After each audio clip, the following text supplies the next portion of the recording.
teaching is. And we started, and while doing that, we went through the Ramana Vachana Saram, composed by Sivaprakasham Pillai. And in that, in a matter of one A4 sheet, he completely summarizes the entire teaching of Bhagavan. And the core of Bhagavan's teaching is, of course, who am I? That is knowing oneself, the true self. That is the core of Bhagavan's teaching. And while doing so, Sivaprakash Pillai always will take one point and emphasize very, very strongly, because as a very, very senior sadhak, and as a sadhak who was not bothered about anything in life other than the teaching of Bhagavan, he was very clear that all of us should very strongly, very, very get a fundamental truth that we are not the body. Somehow we need to again and again remind ourselves that we are not the body, and we are the self-shining Satchitananda that is behind the body and behind everything. And that is the only thing. So we need to come to that point.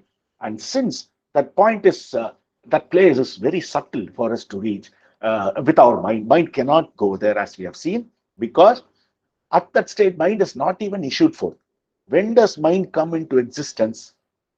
First, from the Satchit Ananda, that is the existence. Existence, again and again, I'm telling you, you got to sort of intuit the concept of existence, because existence is not a thing. We are always used to something that is concrete, something that mind can conceive, that something that eyes can see, or our five senses can understand.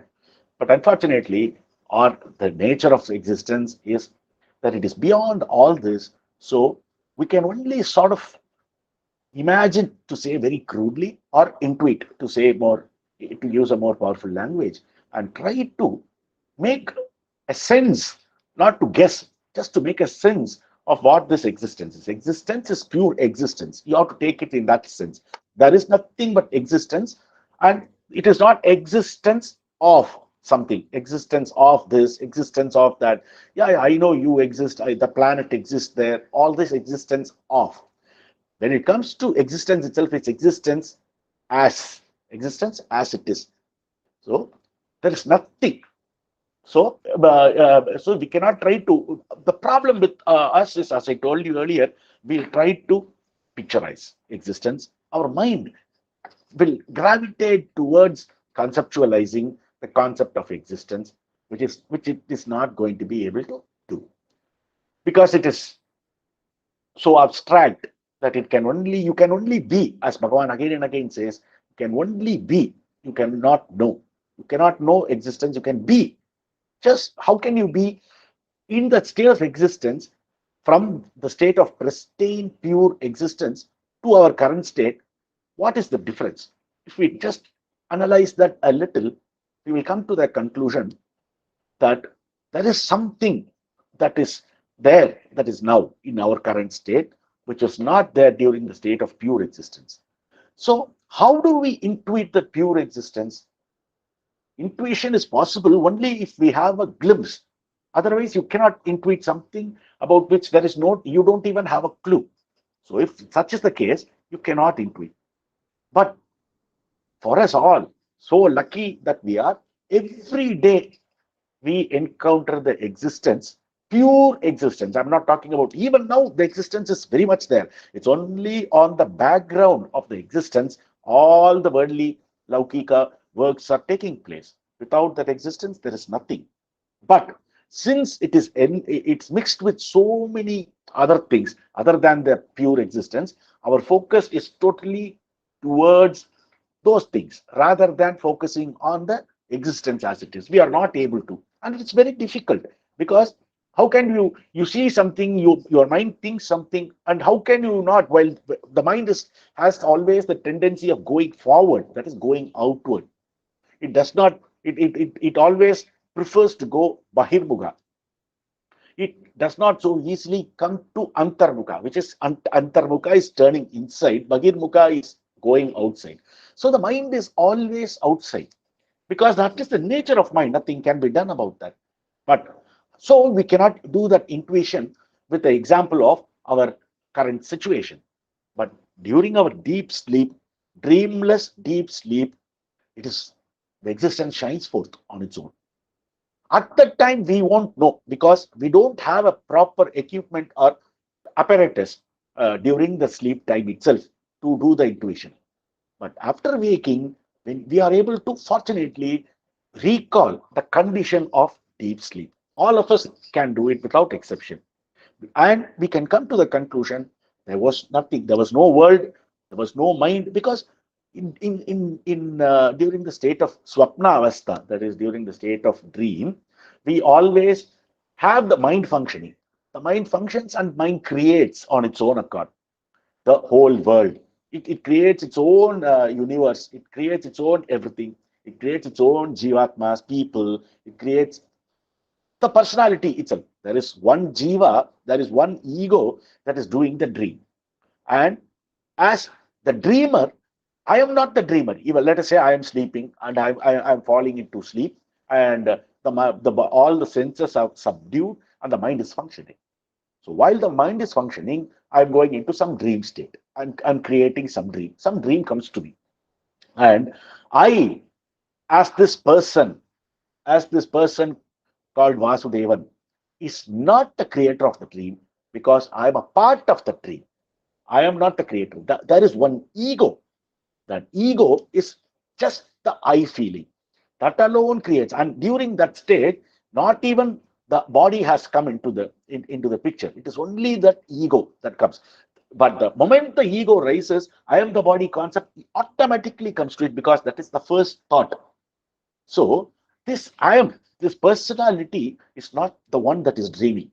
It is only that ego that is dreaming, where all of us, all the jivas that appears in the dream condition, all the people, all the things, including me, who I think is the dreamer, is a part of the dream. We are all made in the dream. Once the dream is over, what happens? Everything is snapped.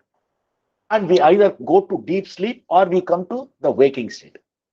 And when we come to the waking state, it's our innate thought or inbuilt thought that we consider everything is there, everything is existing. But according to Jnanis, according to Vedanta, according to Bhagavan, what you are seeing during the wakeful state is absolutely same as what you are doing, as what you are seeing in dream state. And Gaudapada Acharya in his Mandukya Karika has given it very, very, very clearly the comparison of dream and the waking state. And he sweeps clearly saying that your dream, your current wakeful state is nothing but a dream. There is no difference. They are one and the same. This is also a long dream. So you can say, some people can argue that why don't you take it this way? Let the waking state, there is no difference between the two states, but just like how there is waking state, there is dream state. But that is not a very tangible argument, because while you get out of the dream, you're able to see that the dream is not there. So we know that it is imagination. Nobody will say that what I saw in the dream, like I see so many people, I see so many buildings, whatever, and nobody, not even a fool, will say that they are true. It may appear to be true at the time of existence. They are not true. So you cannot hold that argument that wakeful state is the truth even while you're dreaming. Whereas the argument that dreams is what is happening in wakeful state is perfectly workable, because every day during deep sleep, we are losing the wakeful state. So the wakeful state, like dream, also appears, disappears. There is a discontinuity. This is what is known as the tribasis. All the sciences take only a monobase. They only take the wakeful state. They completely ignore. They think that the dream and sleep are just an extension and just a happening. They are not able to see it as an individual state on its own. This is the problem with the scientific community, they are not able to analyze the truth. But Vedanta is able to very clearly say there is a total difference between each of the three states. They are totally distinct. And so many arguments are being put forth, and very clinching arguments too. And so when you see during that, so wakeful state is not, according to Bhagavan, is nothing but a dream. And in the Who Am I book, he said, Jagrat is Dirgam, Swapnam is Kshanikam. Means Jagrat is long, and your dream, Swapna state is short. Again, Bhagavan said that only because somebody put a question to know the difference. They to only to drive a point. But in truth, time itself is a fiction of mind, is Vedanta's statement. So when time itself is like that, where is the question of long? Where is the question of short? It does not apply. So Bhagavan used those terms only for us to understand, only for because somebody was so oriented towards a wakeful state, he wanted to analyze this dream state, and when he asked that question, Bhagavan gave him that answer. Otherwise, there is no distinction at all, as Gaudapadacharya has also very clearly made. Waking state and dream state are one and the same, because what is true is something that has to exist forever and ever and ever. There cannot be, like, for example, the Lakshana of truth, as defined by Vedanta, and Bhagavan has given it very clearly also, is it should be one, unchanging. It should be it should not come go come go. It should be forever. Once identified in one state, it should be in that state forever. There cannot be any lapse. That is, there cannot be a coming and going. For example, we have all the state in one state. When we from one state, when we transform to another state, the state is completely left off. Like, for example, after Jagrat, after your waking state, we go into the dream state. In the dream state, there is absolutely zero connection with the wakeful state. The content may appear to be after you wake up. That too, you know that only after you wake up. In my dream, I saw my house, I saw my friends, and all that, which is a part of my wakeful world. But this is exactly what is known as the bias of the wakeful state. Only after waking, you are able to make that statement. While in dream, while you are doing the dream, you are not able to. Because that content is unique as far as that state is concerned. So each state is different. So we pass from our wakeful state to our dream state. From dream state, we go to deep sleep state. But there is only one thing that is common to all these states, the concept of being, the truth. That is the truth, because it is there in all, only because there is a thread that connects all these. I mean, this thread, don't think it passes through all the states. It can very well be present in all the three states. That is your sat, that is your being. If the sat is not there during deep sleep, when you wake up, you won't know anything. When you won't wake up as the same person, you will sleep as that was an example. You will sleep as Johnson and you'll wake up as Benson. That is an example that was I read somewhere. But the thing is, there is a continuity only because of the existence, which is forever true, because it does not come, it does not go, it is forever present in all the three states. And the second lakshana of truth is that it cannot undergo vikara, like it cannot be that mutation cannot take place. Like, for example, today we are thinking that we are 5 feet or 3 feet tall when we are young, and then we grow, and then we shrink, and all that is happening. Similarly, every single object that is conceived in this world undergoes transformations. There is earthquake, there is whatnot. I mean, there is no end. Every second, in fact, according to the nature that we have conceived, is undergoing some form of transformation or the other. So that is not again the lakshana. Whereas you do the powerful intuition of the deep sleep, what everything is said. Like, for example, if I had a dream, when I see someone, I have to tell him what the content of my dream is. Like, I see somebody, and I tell that I tell him, hey, I had a very terrible dream. He'll say, hey, what was it? What was it? I have to clearly tell him what exactly happened during the dream. We all discuss about this dream. There are so many people who make tons of money by means of reading your dream and giving you a future and giving you a solution, mean interpreting what the dream means as it is completely bogus. But there are people who thrive with all this, by means of interpreting the dream and other things. So let that be aside. So this dream, we have to explain the content of the dream to somebody to understand. Then we say to the same person, I slept so beautifully, and nobody is asking any question beyond that, because at that state everybody is one. Ekam is derived at that state, so nobody needs to explain anything about that state to anyone, because the moment you said I was in deep sleep, dreamless sleep, nobody asked a question, how was it, what happened. No, everybody knows, because it is totally common to everyone. Whereas all the other state, about the wakeful state, needless to say, we have to explain so many things to so many people to make them understand. Yesterday I went there, I went to this city, I saw this, I saw that. Without telling, nobody is going to know, because each one is in his own imagination. Each one does something, because they think they are all limited to the size of the body. So wherever this body is, that is what they are able to see or conceive or perceive. Whereas in deep sleep, it is only the infinite Atman or being or Sat that is there. So it knows what everything, it's common to all. So nobody needs to explain the content of a dreamless sleep, but all others, both the other states, will have to explain for another person to understand.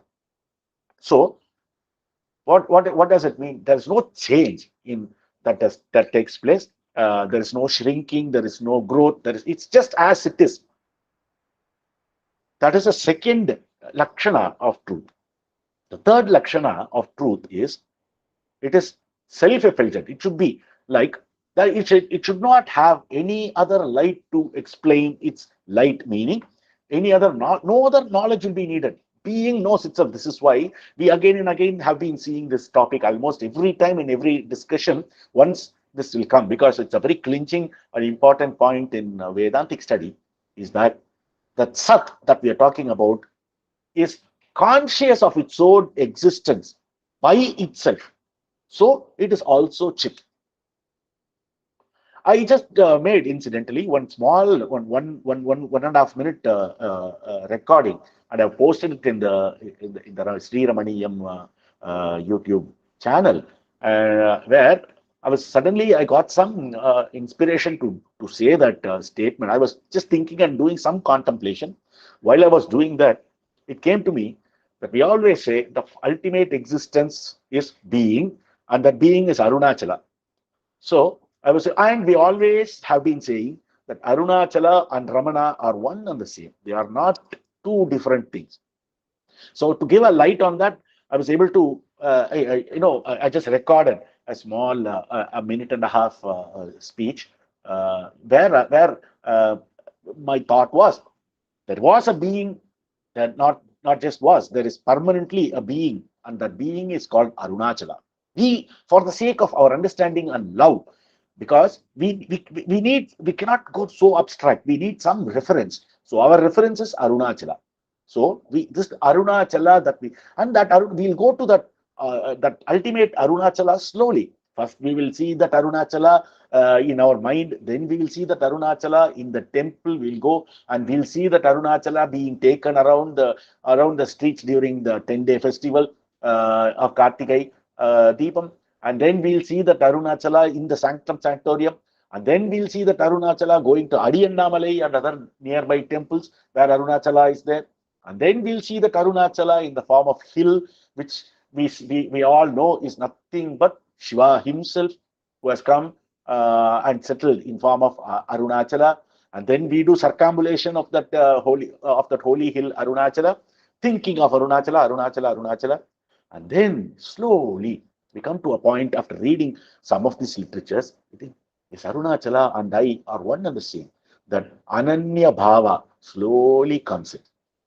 And when that Ananya Bhava comes in, we start to think, if Arunachala and I are the one, then I can say I am Arunachala or Arunachala is me. All this becomes one at that point. So then we are able to see, yes, these are all symbolic representation for us to remember Arunachala, which is nothing but our own self. So we are slowly getting driven to the point of self. So that is Arunachala ultimately. So in order to know that self, we don't need any other help because we always are being as the self. So it's as I always say, it is the self is Swayam Prabha. It does not need another light to explain. For example, if you need to know the truth of something, we need some light. Like for example, the light of mind is needed. Sometimes the external light is needed. The light of sun is needed. When sun is not, that the light of fire is needed. When fire is not, that the light of mind is needed. And when the mind is not there, we still know that does not need any light. That is completely self-effulgent. It shines forth on its own accord. It does not need anything. That is the self. So, as we saw, the three lakshanas of truth, they are one truth once identified in one should be always available in all three states. Jagra, Swapna, Sushupti. It should be always available in all the three states. Whereas accepting for this existence, there is nothing you can say that is available in all three states. Something may be available in Jagrat, something in Swapna, and what is available in the Sushupti is available in Jagrat and in Swapna too, because there is nothing there's no content, there's no mind. Mind is the one that creates a content. The conception and perception takes place only with the help of mind. And we are going to a state beyond mind. We are transcending the state of mind and going to a mindless state, and we are just being in that state. So once we go to that state, there is no change. So, and the second Lakshana we saw was there should not be any vikara, there should not be any growing this way, change. Once it is red in color, the next time it is blue in color, the next time it is tall, next time it is having full of hair, next time it is bald, and all that. I mean, all vikaras. Or so sometimes we find a big boulder. The next time we go, we see that boulder is blown into pieces and small stones are there in that place. All these are vikaras. You cannot, vikara is not allowed in the definition of truth. The third point is the self-effulgent point that we saw. Self should shine on its own accord without the need of any external light. And only our existence called self, called Sat, called Arunachala is in a position to achieve that state. And in order for us to know that there is something called Arunachala, the being, Ramanam just seemingly came forth. And this Ramanam is nothing but Chit, or consciousness or awareness, whichever way you call it. That is the light by means of which the Sat knows itself, and they are not two, they are one and the same. That is why we say Arunachala Ramana is one. Arunachalam and Ramanam are not two things. Arunachala is Ramana, Ramana is Arunachala. Or if one is the Sat aspect, the other is the Chit aspect. And so this Chit explains the Sat, where it is all the same. And why this? Why did this? All this has to happen.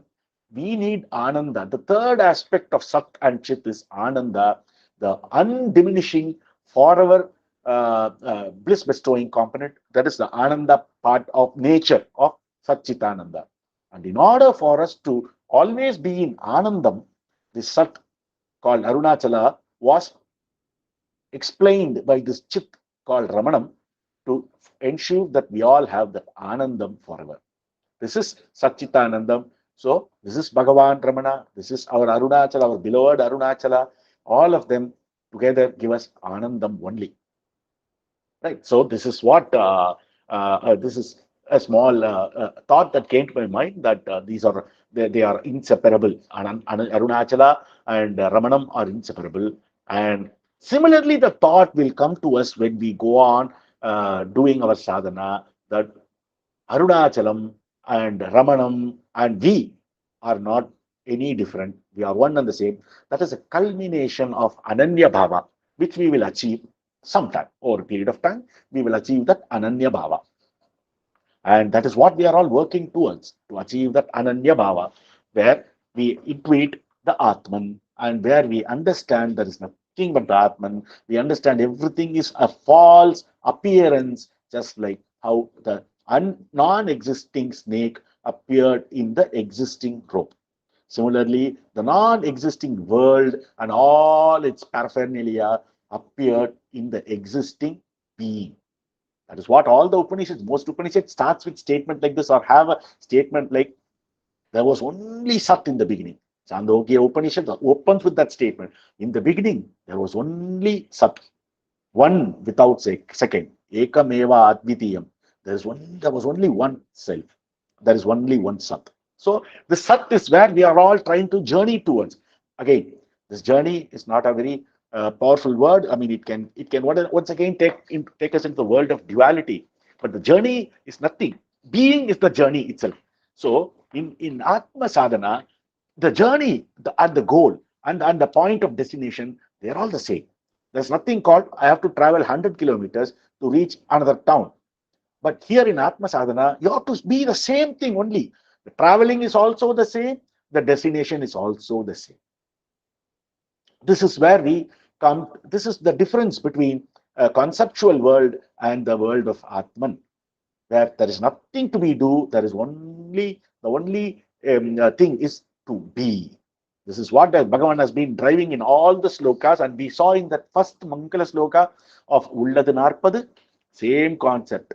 We say, how to meditate on that exist being? You cannot meditate because there is no mind to meditate. The moment we talk about meditation, we have two things coming in, the meditator and the object of meditation. Whereas that is totally missing in in Atma Sadhana, in Atma Vichara. There is nothing. There is not. You can only be. This is the prime difference between Bhagavan's teaching of Atma Vichara and a lot of other methods where you sit in meditation to dhyana. Everything, a duality is taken for granted. The existence of mind is taken for granted. But in the Atma Vichara, right in the start, we are questioning the existence of mind.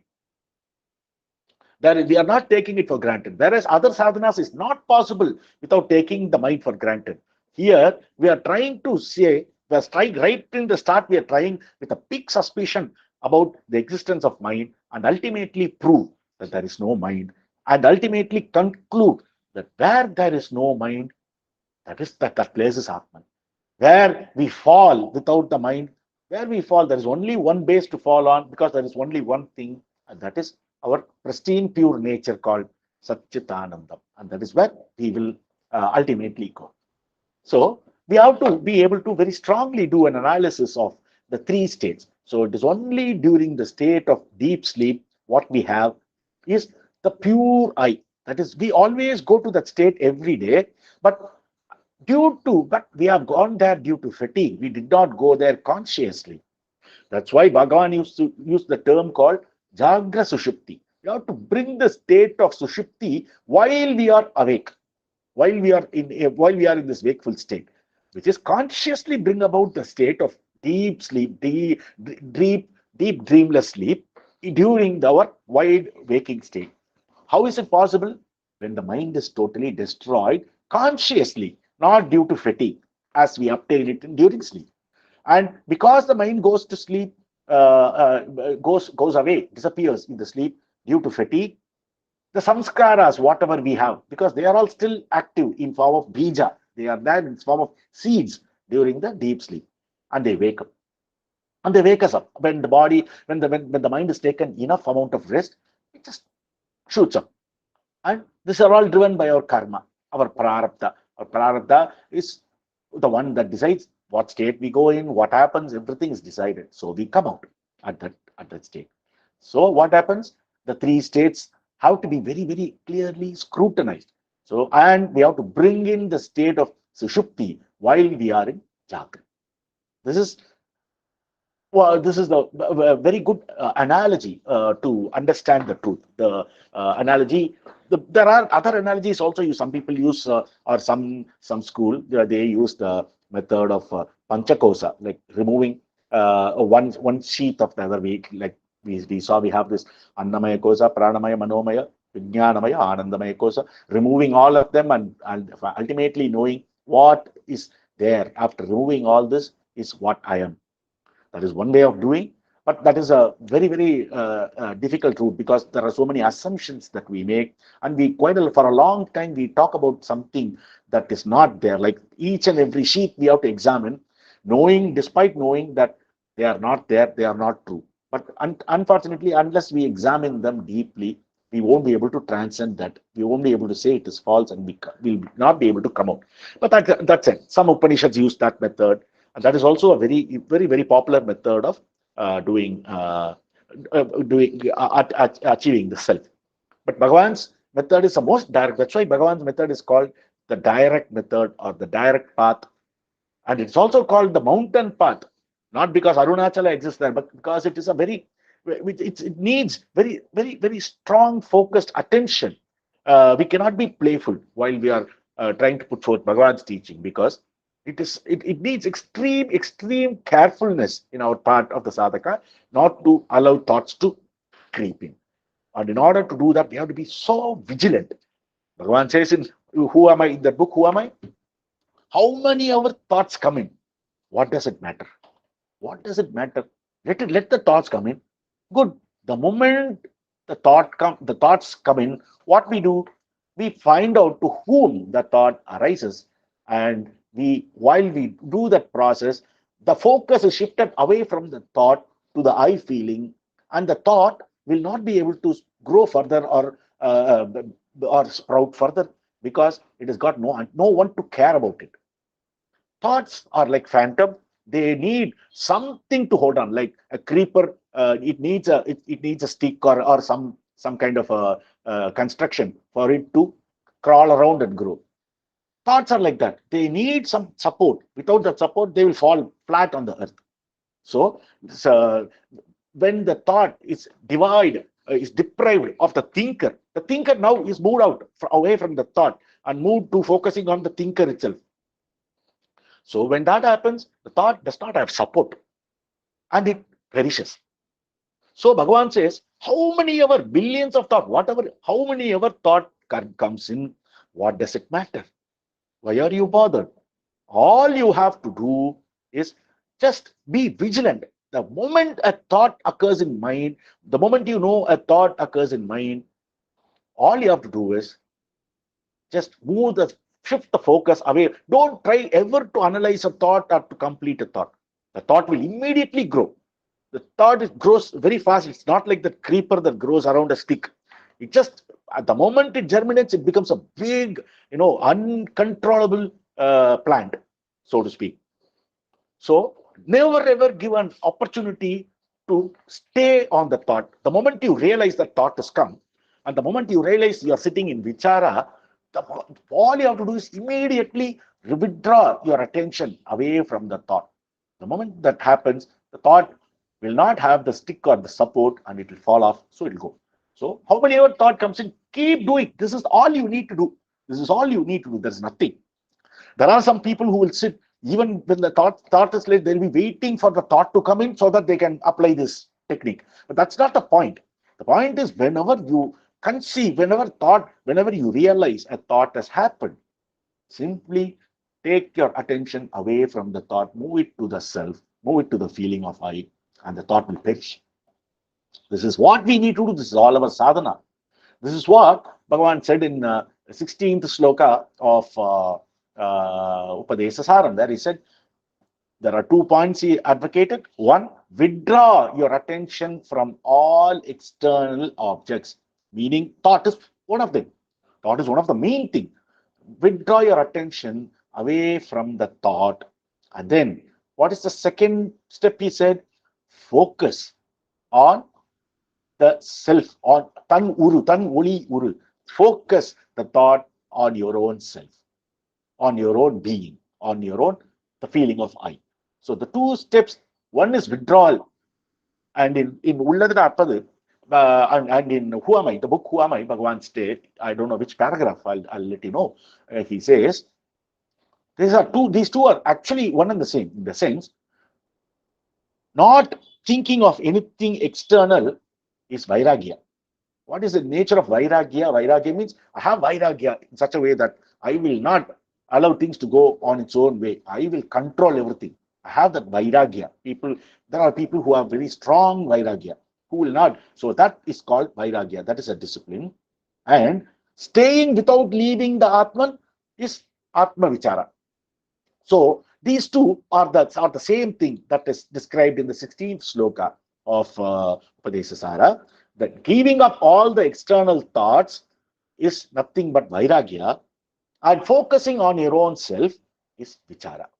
So these two combination is the ultimate clincher. In fact, the whole of Bhagavan's teaching can be summed up in this 16th sloka of Upadesasara. That one sloka is so powerful, which is completely, where the method is also given. The method in the sense what? Withdraw your attention from externalities. Focus on your I feeling.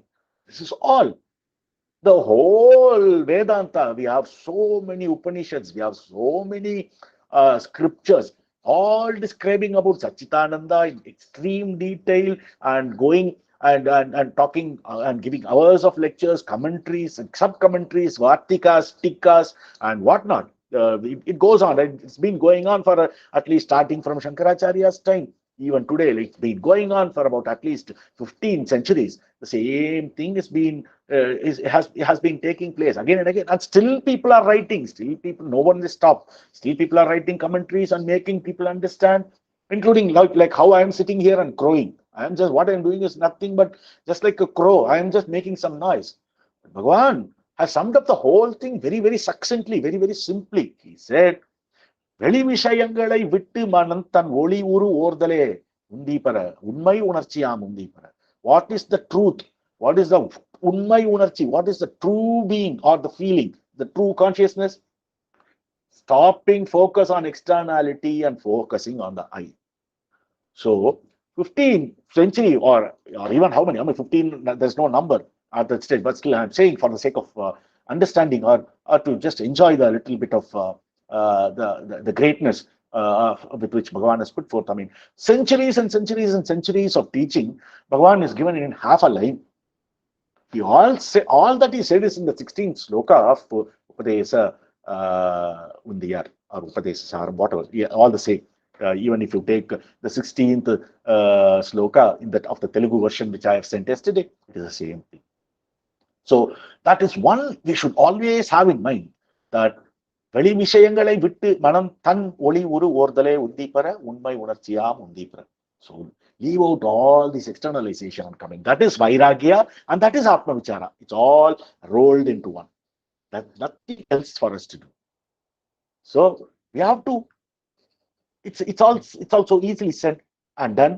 Only the conviction on that will, that why we have still Bhagavan, why Bhagavan himself has written so much.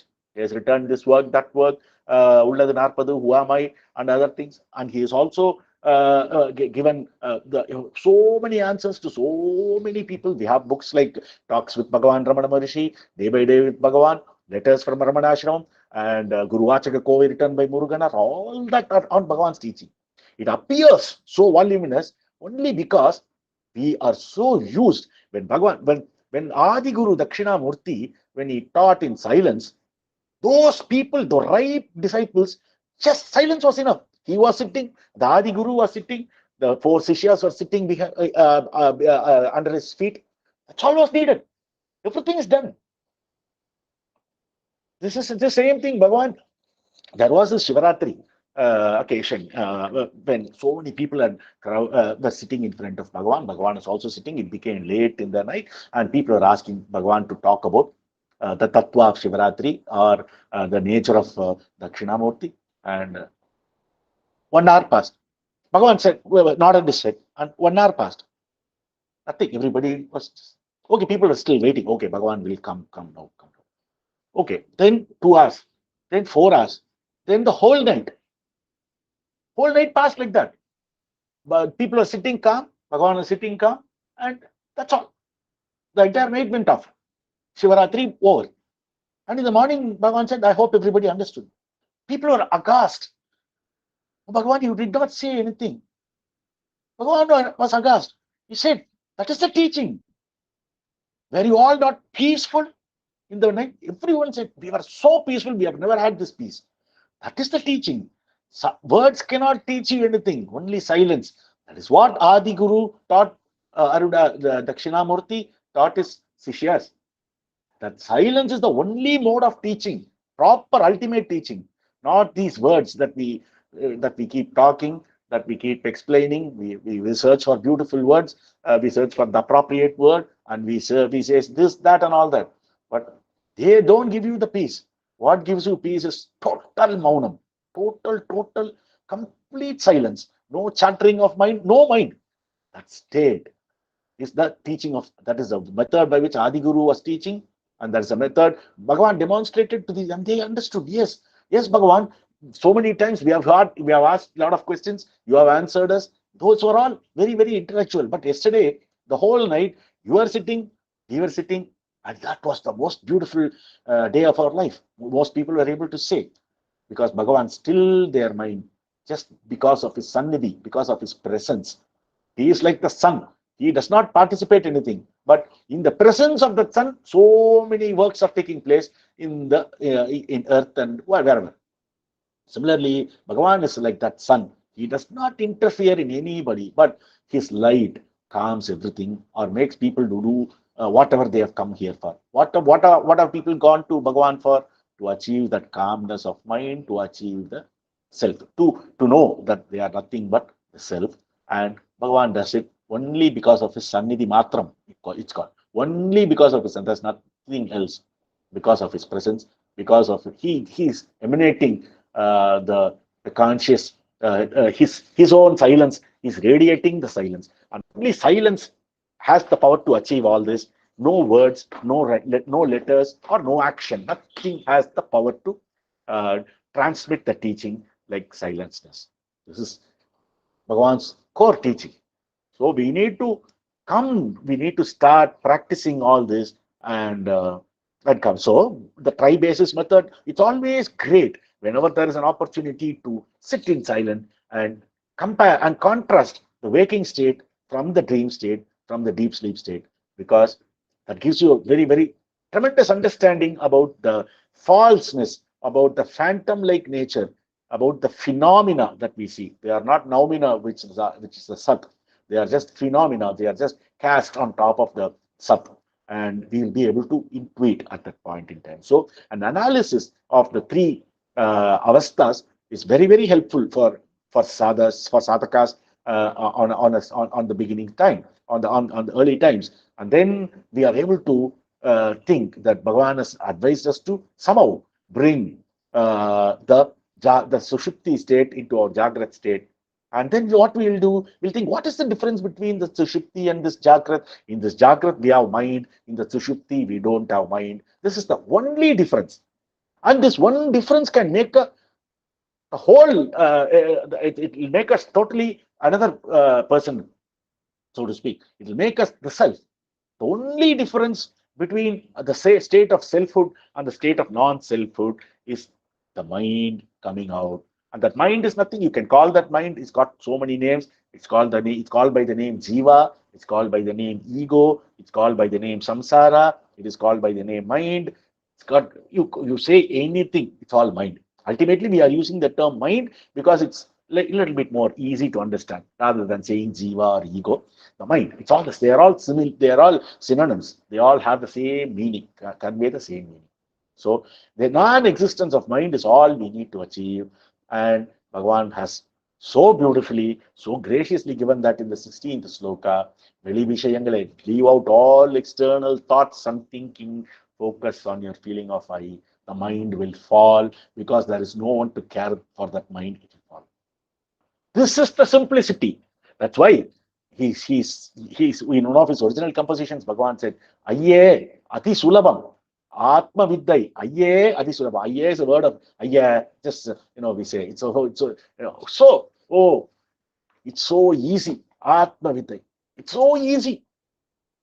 Atma Vidya is so easy. That is a Pallavi of the Kirtanam Bhagavan has written on Atma Vichara.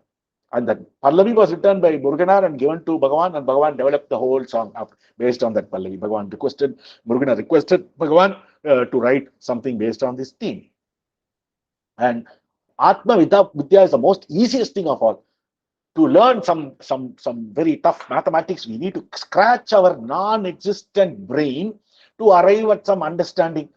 Let us say we have to learn some very complicated integration, partial difference equation, whatever. Wow, how many things are in each and every field of study. How much time I spent to understand Schrodinger's wave equation. No, it was tough. I had to cry. I had to sit for 3 years to solve, to understand, to get a good grasp. Bhagavan says, all that is mine. Mind will keep on doing all this. Muruganar came and said, Ayye Ati Sulabam. Anma Vidya, Ayye Ati Sulabam. There is nothing. There's nothing at all. It is the most easiest. But it's the most toughest. It's paradoxical. It is the most toughest for people who have gone completely in the opposite direction. We have completely left the original source and gone away in the opposite direction. So we think it is difficult. But for people like Muruganar Bhagavan, they say it is so easy. What is there? All you have to do is just sit. Summa amarndirika amma agatil atma. Summa amarndirika means just sitting, doing nothing, the atma will shine forth on its own. Anybody can, and Bhagavan wonders, why can't anybody can do this? I'm not asking you to run at so fast, or to do some vigorous exercise, or to do some great mathematical problem. I'm just asking you to sit. Just you keep sitting simply, the Atma will shine forth. Anybody, Bhagavan says, can do this. What is your problem? Anybody, even the most the Sida Sada, I mean, most unknowing person, ignorant person, to the most educated leader or champion can easily do this. Or what you have to do? Keep quiet. Just sit. Automatically, Atman will shine forth. This he says in this Atma Vidya Kirtana, which we'll take up next. It's a very beautiful and very strong Vedantic brilliance given by Bhagavan in 5 stanzas. We will sing it. It's written in a Kirtana format, like it's got a Pallavi, it's got an Anupallavi, and then it's got Charanams. So you can sing nicely. You can sing it in multiple ragas. You can enjoy the composition very beautifully, and we'll take that up soon. Okay, so today we'll start with the first sloka of Ekatma Panchakam. Ekatma Panchakam is, there was once a discussion going on in Bhagavan's presence in the year 1947.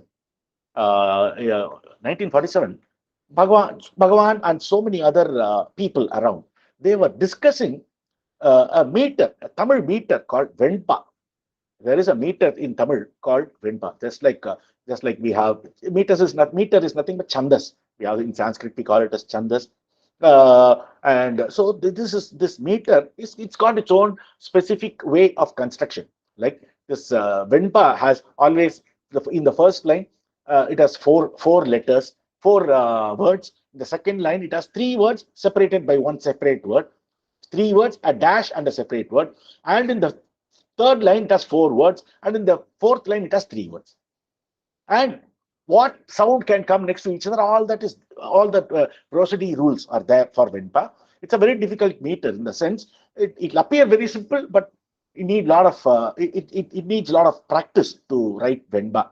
And so people were discussing along with Bhagavan, and Bhagavan has composed quite a lot in Venpa meter, quite a lot of the work in Venpa meter. And when they were discussing, Suri Nagamma, a very pious Telugu lady, she was always in the presence of Bhagavan during the daytime. At that time in ashram, ladies were not allowed to stay in the night, so they'll all retire back to their homes, respective houses. But morning, first thing, they'll wake up, have bath, and immediately come to Bhagavan, sit with Bhagavan till the night when they are asked to leave. This used to be the case, and Suri Nagama was always like a shadow of Bhagavan. She'll always be with in front of Bhagavan. And when this discussion on this Venpa meter and the beauty of it were being made, it is exclusive to Tamil. It is not there in any other language. This Venpa meter is not there. But Suri Nagama, she requested Bhagavan, why don't you, Bhagavan, please write something in Telugu? based on the Venpa meter.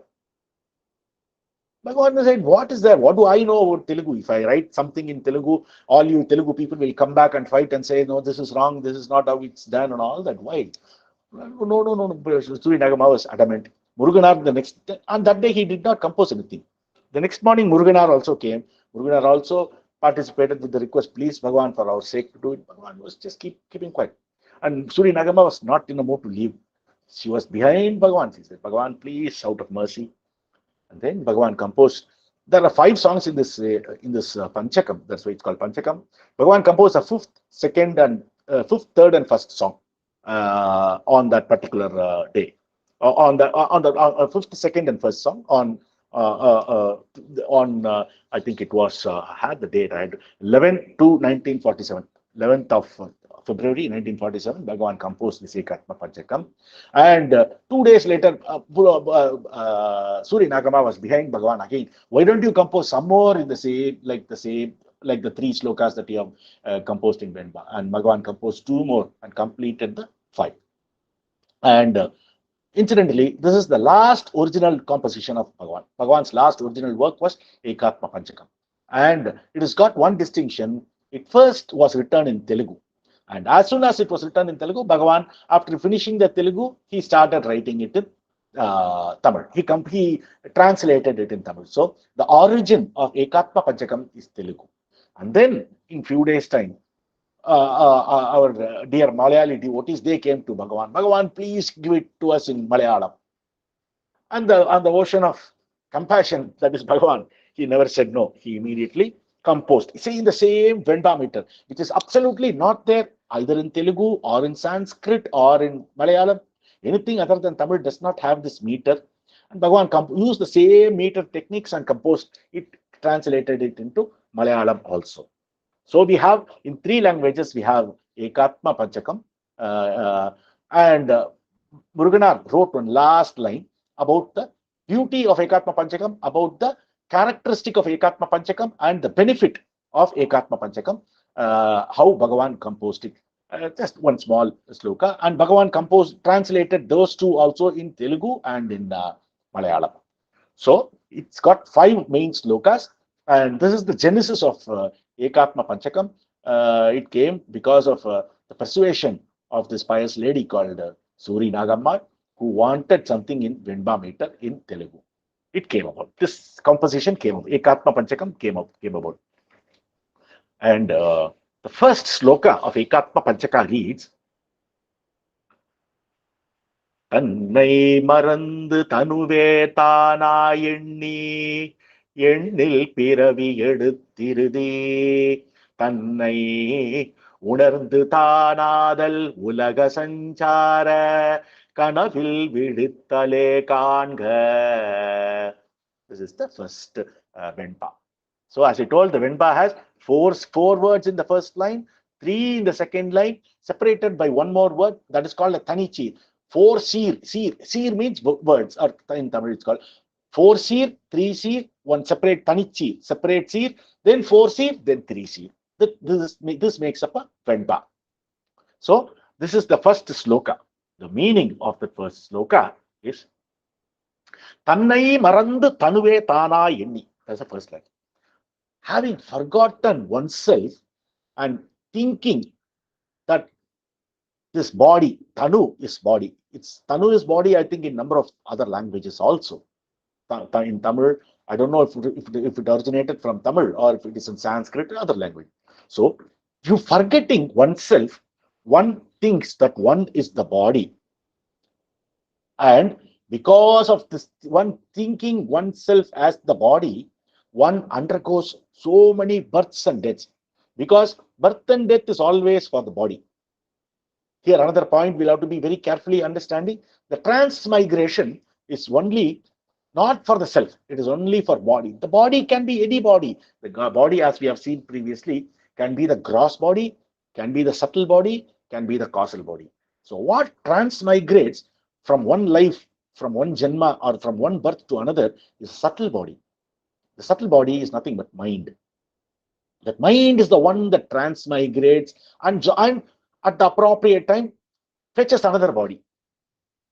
And thinks that that body is everything. And it settles in the body till that body is there, till prarabdha holds good. And the body will perish. And it will take another body. So the mind is the one that transmigrates. So because we mistake ourselves as the body, we take Ennil Piravi Eduthu Iridi. We take countless births. And at the end of all this, suddenly we meet a Satguru like Bhagavan, who advises the nature of self, who teaches us the method by means of which self can be attained and all that. And finally, after taking thousands or thousands or lakhs or millions of births, whatever, we suddenly come to a realization.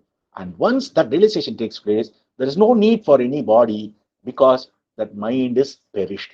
This is what is the manonasa that we are all trying to achieve. And this is manonasa is available for us every day during our deep sleep. My mind is completely extinct. And that is what we are trying for. So what happens? Because we mistake ourselves. Tannai marandu tanuve tana yenni. So forgetting ourselves, we think ourselves as a body, and because of this mistake, we take countless births and we die. We get born, we die, and in the end, by the grace of somebody like Unarndu Tannai Udarndu Tanaga Ulaga Sanchar Tanaga, and finally we come to our own state, which is self. This is Bhagavan gives an example. He gives an example. How is it? This is Bhagavan compares this to somebody who goes to sleep and dreams. Dreams. So many things happens in the dream. A long dream in which I'm a king, I'm a pauper, I'm the most brilliant person, I'm the most stupidest person, I'm the richest person, I'm the most stricken with poverty. All this dream, and suddenly the dream is over, and we wake up from the dream. So our taking, because we mistake ourselves as the body, and we take so many countless lives. We get born, we are dying, we are born, we are dying, and ultimately, one day when we realize, we wake up to ourselves, which is nothing like the comparison for that is the dream that we undergo every day. In the dream, we do so many transactions, do all that, and finally the dream gets over, and we wake up and we see ourselves lying in the same bed as we always were. So there has been no change between the person before he went to the dream and after the dream is over. He finds himself lying in the bed.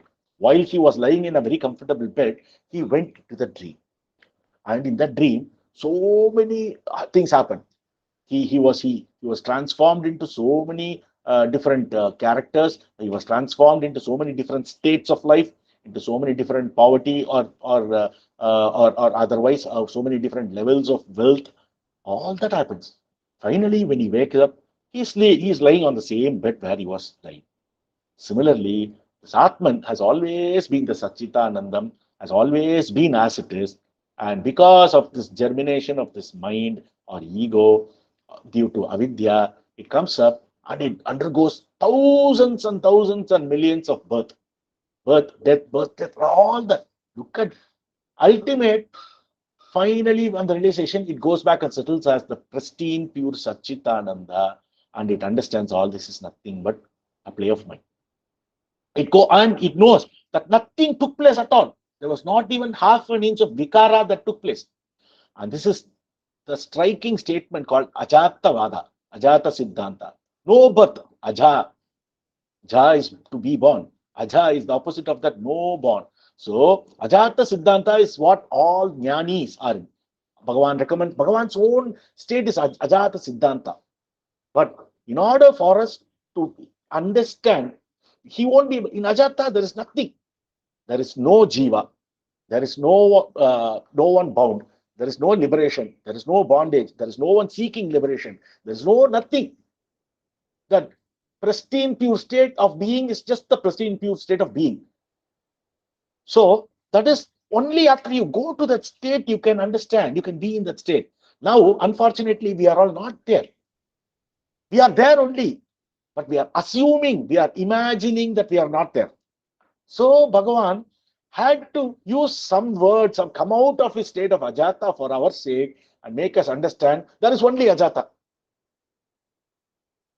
Why all this is taking place is to know that nothing has actually taken place. We think all this is there, but ultimately that thing is. But if Bhagavan just in sweeping statement says there's nothing, and he can still the Ajata style of teaching is what Adi Guru Dakshinamurti undertook when he was teaching. He was in silent in that state. He induced the silence in these other Sishyas because they were ready. But the same cannot is not going to work for us. If we are in front of a jnani, till the time we are in front of the jnani, because of the grace, radiation of silence induces into us, and we keep calm. And once we go back to our own house, slowly that it fades off, and we are back. We are back to our most brutal ways of brutal business knacks, business tactics. All this comes naturally to us. So that state cannot be taught. That is why Bhagavan came down and used the Siddhanta called Vivarta. Vivarta is nothing but false, illusory appearance. So he concedes, he comes one step down and says, yes, there is something that seemingly appears, but it is not naturally, because it is not true, but it's only a false appearance. But for our sake, because we say, what is it being Bhagavan? I'm seeing the world in front of me. I'm seeing all these people sitting next to me. I'm seeing you sitting in the sofa. We are totally driven by this ignorance. So when we counter argue with Bhagavan all this, Bhagavan concedes for our sake. He takes pity on us, comes one step low. Yes, yes, all this is there, but all this, don't worry, are only appearances. They are not reality. They are only appearances, false appearance, like a mirage. Like you go in the hot afternoon in a desert, you see a lot of things in the, a mirage things, and you realize that it is mirage. Bhagavan says, like that mirage, what is appearing now as you, your body, your friend's body, your whole world, your universe, everything appears just like how a mirage appears due to certain conditions.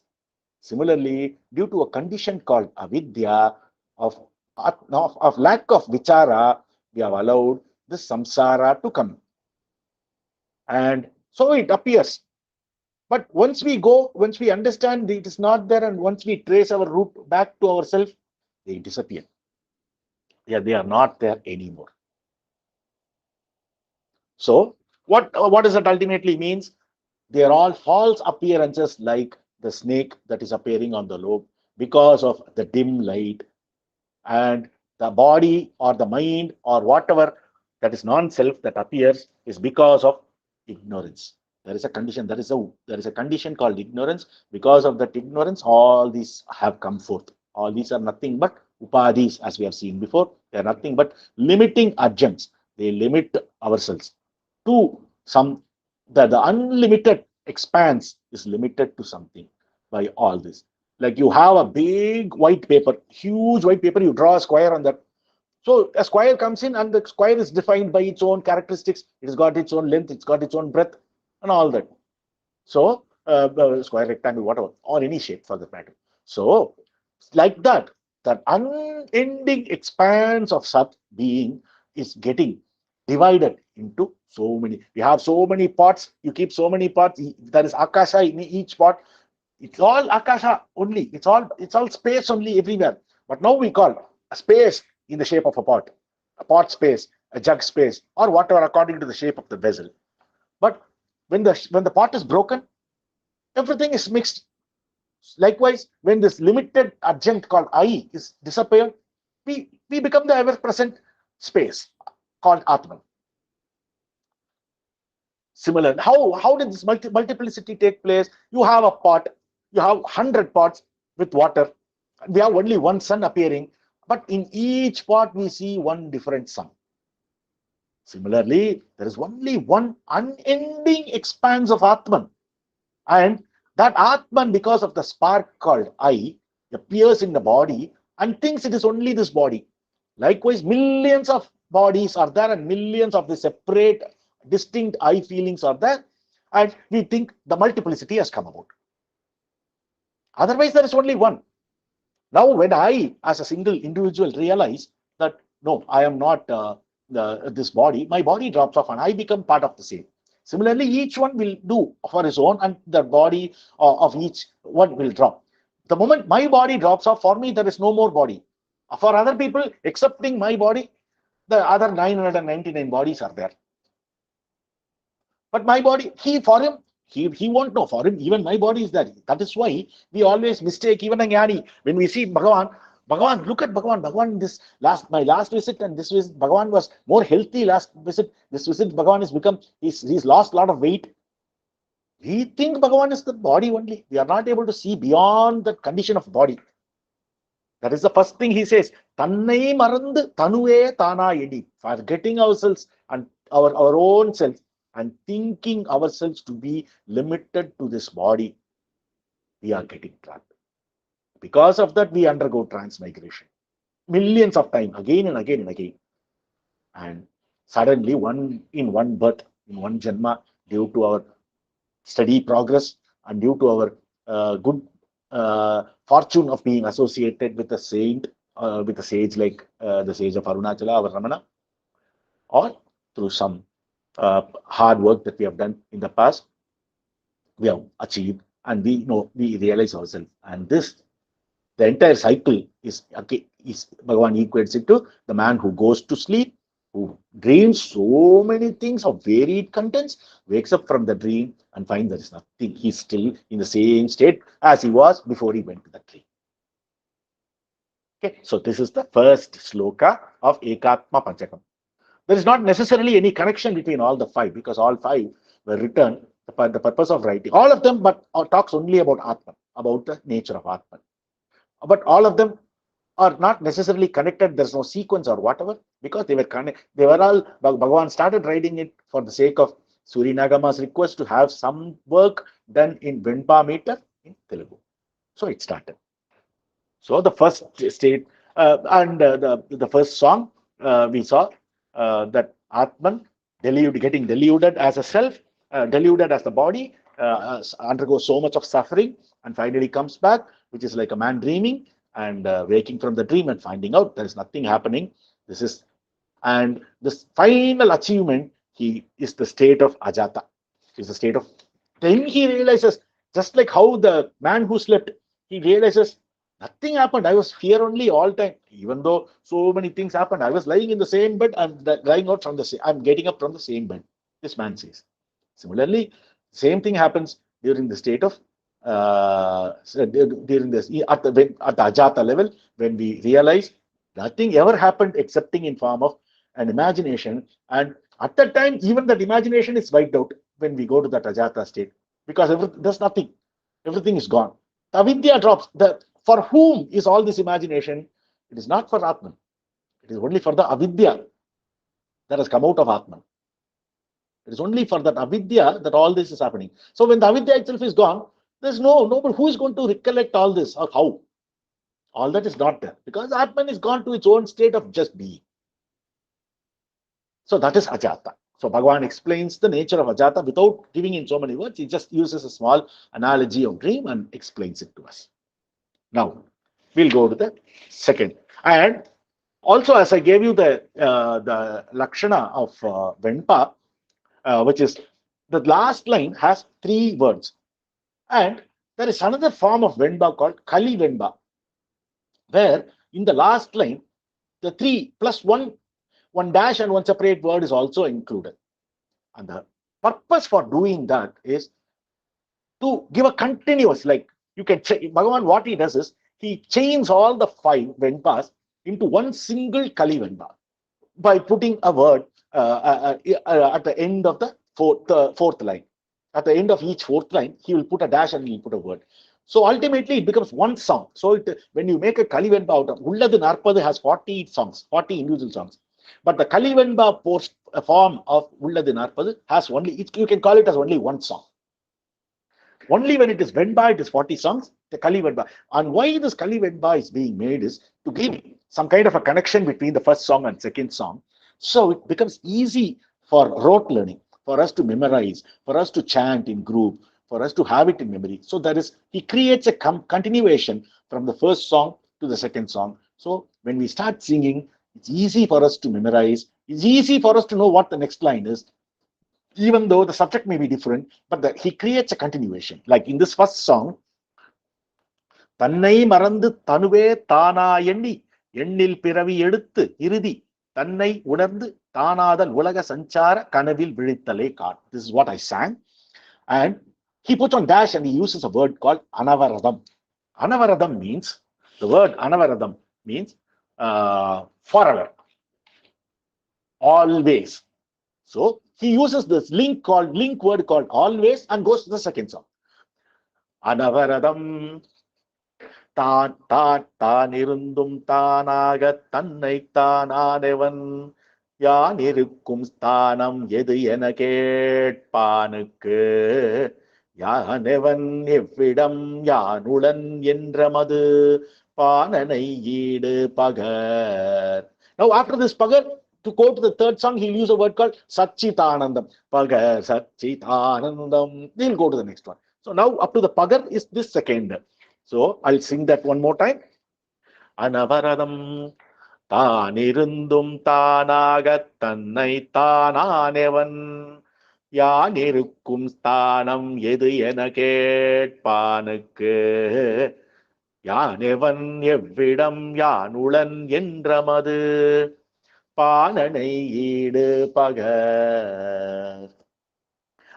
At the end of it, whenever time permits, I want each one to listen to to see the first two Telugu Venpa Slokas, so that you will understand, and also the chant is there. I think I've posted the chant also, so you can listen to that, and you can start memorizing, slowly learning this Ekatma Panchakam, which is very easy to learn and easy to memorize also, to have it by heart, and slowly you can do that at your own leisure, at your own speed. So we will now see the meaning of the second stanza that we just saw. So always anavaradam we saw. தானிருந்தும் தானாக தன்னைத்தான் நான் எவன். One is always oneself only. Everybody knows who am I. I'm me. I'm always me. Everybody knows that I am I. So despite being me, தானாக இருந்தும் எப்போதும் தான், I'm always this unmodified Atma. That is what always I am. So despite being that,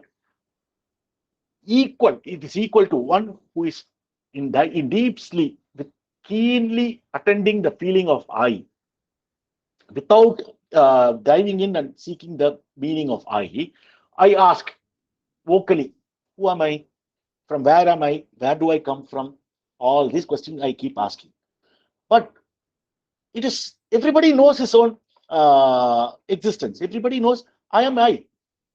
So despite knowing who you are, you ask, who am I? Bhagavan here is employing a very, this is almost the last stage of his bodily life, 1947. And he composed this sloka. While he composed, despite that, so many disciples or devotees were in front of Bhagavan, in presence of Bhagavan, and still their doubts have not vanished. They are asking, who am I? Who am I? Bhagavan only taught them to ask, who am I? Now Bhagavan is sort of making a fun of his own teaching, who am I? Look at the beauty. The reason for that is, he's already told you are Atman, but still people sit in the morning. He is making fun of people who are not using the who am I in a proper way as taught by Bhagavan. Rather, people who are using it as a mantra, or using it and focusing on the right side of the chest, all those things. I mean, people who are completely misunderstood the concept of who am I. So he says, I am always I. தான் இருந்தும் தானாக, despite being oneself all the time, தன்னைத்தான் யானவன், asking oneself, who am I? Where am I? And all these questions, Bhagavan says in the next line, people who ask such question, who is like a drunken man in a state of total drunkenness, who does not realize anything. His mind is not functioning, his body is not functioning. He asks, who am I? Where am I? And all that in a state of drunkenness without knowing. So Bhagavan says, you are always you. You are always your pristine, pure I am. Nothing else. Despite that, you are asking, who am I? Where am I? And all such questions. It's like the prattle of a drunkard person who asks, who am I? Where am I? And all such questions. The point of this sloka, why Bhagavan uses this analogy is clear, because only a person who is intoxicated by some external substance is going to ask such questions, irrelevant questions. Who am I? Where am I? And all that, because his senses are not functioning properly. So the one who has come under some guru like Bhagavan has been given only one thing to do the vichara, who am I? But there is a question of sitting every morning, waking up at 5 a.m., sitting in a calm place, asking, who am I? Who am I? Who am I? Who am I? It's like it just becomes like a prattle. It does not mean anything. It's not going to do anything. That is not what. Who am I? Bhagavan never advised as a question. This who am I is a prompt for us to get the feeling of I, to turn to the feeling of I. Like they are busy, we are doing some work, okay, we are having some problem, we are not able to solve the problem. Suddenly we realize, what am I doing all this for? And then, so find out, like I also posted, like we discussed in the last session, this why is never ever going to take anybody anywhere. It is only the who. Substitute that why with who, and in one sweep, you're taking out, you're uprooting all the problems that you have imagined so far. So when you're having a problem, you suddenly realize, no, no, this is not how it is, and you turn your mind and you say, who has got the problem? You change the equation a little bit, and you say, who has got the problem? And immediately an answer called, I have the problem. So our thought is gone. We have been so far due to our preoccupation with externalities, being forgetting the feeling of I. Again, go to 16th sloka of Upadesasara, leave out externalities, focus on I. And how it is done, this one question or seeming question is not a question which has got an answer. It is not put for the sake of obtaining. A lot of people ask, who am I? And just wait for years together, again and again to wait for some answer. They think something, some jyoti will glow like 100 watts bulb from within. All that their expectations are there, because that is how they have been seen. They have been reading in a lot of literatures. They're saying that it will be coming from inside, some feeling will come. All so many people have done, and they are exposed to such kind of literatures. And also they are seen, you see, most people are in the habit of seeing this motion pictures, these movies and other things, where such lights are shown. When they say Atma, some one small graphical light will go from here, it will go merge into that. And all. So we are externalized so badly that a simple truth we are not. So Bhagavan, what he says in who am I, he never says there is an answer of any sort. He says the question who am I is to give you a reminder of there is something, this feeling called I. Stay put in that I feeling. This is the purpose of who am I. So without knowing that, keep on misusing the concept of who am I that was taught by Bhagavan. Bhagavan taught, either find out who you are or find out where you emanate from. These are the two. You either who am I or whence am I? From where am I? Or who am I? So both. So instead of knowing or achieving the power of who am I, instead of you using it properly and knowing that you always are yourself. There's no doubt about it. Despite being that, you're asking who am I, you're doing mantra, japa with who am I, and all this kind of a thing. So much so that there are people who do not understand Bhagavan's teaching, and they make fun. They make fun of who am I and all that. I mean, we are not even one bit bothered, because they have not understood the nature of Bhagavan's teaching. He only says, watch the I.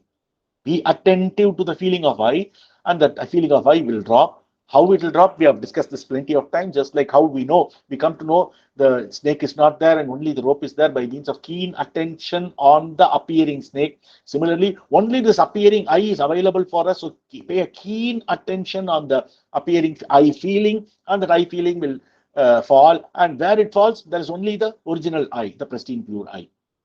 Or just keep eagerly watching where this eye is coming from. It is coming only from the source subject. Either way, so the eye will go and fall on its source. So yeah, that is how we should use the teaching of who am I. So he brings in, if you don't do it and if you keep on doing who am I sloka, you using it as a sloka or waiting for an answer and all that, it is like a drunken man who in a state of inebriation, in a state of drunkenness, asks the question, who am I? Where am I? He does not even know whether he's wearing a cloth or not, whether it's slipped or not, whether what condition he is. And he just keeps prattling and he does not even know where his house is or where he is at that point in time. He keeps asking where am I and all that question. So Bhagavan makes a big time fun of people who keep on asking who am I without properly understanding the import of the question who am I. This is the second sloka where so he clearly says, make use of the statement called who am I as a proper prompt and get to a state of I am. You are always that I am. There's absolutely no doubt. And whereas we are only trying to, by means of this investigation, we are only trying to erase the ignorance, not to create some being. That being is always there. That is why it is. That is why in the first beginning itself we saw the lakshana of truth. It is forever the same. That is one of the lakshana of truth. So it is. It is the only truth. Everything else is appearance and disappearance. They are not true. And it is only Swayam Prabha. It is the only one that lights, that glows on its own consciousness, on its own, because of its own consciousness. It's conscious of its being. So Bhagavan wants us to use who am I and find out who we are, and not just do the verbalization of who am I and things like that. So he's mocking his own teaching. He's the one who taught about who am I, but he's now making a fun of himself about people who have not got the gist of it and who are making use of it in a wrong way, in a way it is not meant to be done. So this is the second sloka. And I think we'll stop with the second sloka. We have three more slokas in this Ekatma Panchakam, and we will go through that in the next session when we meet. But I hope that you will be able to read the Telugu version of Ekatma Panchakam and also the Telugu version of Upatesa Saram. Listen to the chant and also get yourself familiar with the writing of Bhagavan in Telugu, because almost there's quite a lot. Bhagavan has written no less than 4,000 pages in Telugu, 4,000 pages in his own hand. What can we say? I mean, what a mercy, what a ocean of compassion. He can just sit like that, like a rock. That is what he likes to do. That is what he is. For our sake, he has come down for the sake. When Murugana requested, he does. When Suri Nagama in this case requested, he's doing. Likewise, so many people wanted. They said, while we go for begging for our food, a lot of other sadhus are here, and they all go begging using the same chant that we do, like Trivachagam, Devaram, whatever it is, and they are all thinking they are giving everything for people who come from Bhagavan's ashramam, and but other people take away, and we cannot do anything. So we want something unique. They requested Bhagavan, so Bhagavan composed. Out of mercy, he composed Arunachala Akshara Manamalai, and he gave it to his devotees who are chanting that. So people who are giving Bhiksha, they came to know that this is the true Bhagavan's, the people who came from Bhagavan's ashramam and all that. So he has written so many things for the sake of so many people, and he's written no less than 4,000 pages in Telugu language alone. Then you can, I don't need to say how much in Tamil he would have written, how much in Malayalam he's written, how much in Sanskrit he's written, and there is no end. There is no end to his to his grace, to his compassion. And that's Arunachala Smarana. That's Smarana and Arunachala Ramanam. We'll conclude today's session, and anybody can ask anything right now, if at all anybody wants to know something. Anybody has any, based on what we discussed today, or in general, anybody, so people can ask whatever. Arunachala.